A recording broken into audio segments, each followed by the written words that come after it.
Well, it is getting cold and blustery outside here in New York City, but it's hotter than ever in here. Hi everyone, I'm Ian Drew, senior editor here at Us Weekly Magazine, bringing you this week's Hot Stuff, the solo edition, right here on usmagazine.com. These are the top 5 sizzling stories.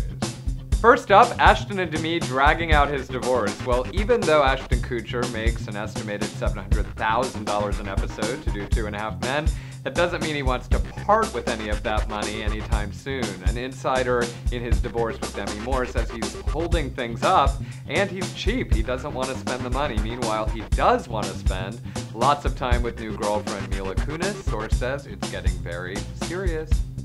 Next up, Gwyneth Paltrow inside her star-studded 40th birthday bash. Well, Gwyneth Paltrow, of course, had a top A-list guest list when she celebrated her 40th birthday on October 5th at Elio's in New York City. Beyoncé, Jake Gyllenhaal, and Ethan Hawke were all there, and there was a special video that was 20 minutes long created by her husband Chris Martin and director Steven Spielberg. It even included a cameo from Arnold Schwarzenegger, who told a story of how Gwyneth toilet papered his house when she was a young girl, and her kids Apple and Moses, who called her an effin' amazing mother.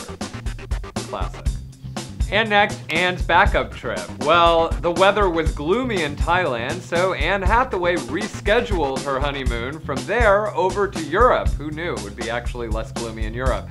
She took Adam Schulman, her new husband, to London first, where they ate at famed vegetarian eatery Mildred's before catching a movie, and then they hopped the train to Paris, where they are now, and eventually they're hoping to make their way to Morocco.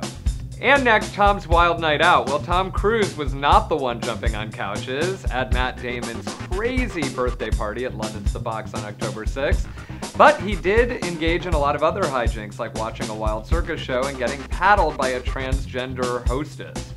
Meanwhile, it was Matt and his wife Luciana who were jumping on couches and getting crazy, an insider says. And finally, David Burka, Giada De Laurentiis, and Jimmy Kimmel got cozy with FIJI Water at an LA event. You can see a picture of that in this week's VIP scene. And that's all the time we have left for this week, everyone. Once again, I'm Ian Drew, senior editor here at Us Weekly Magazine. You can check out these stories and much, much more, all in our new issue on newsstands now.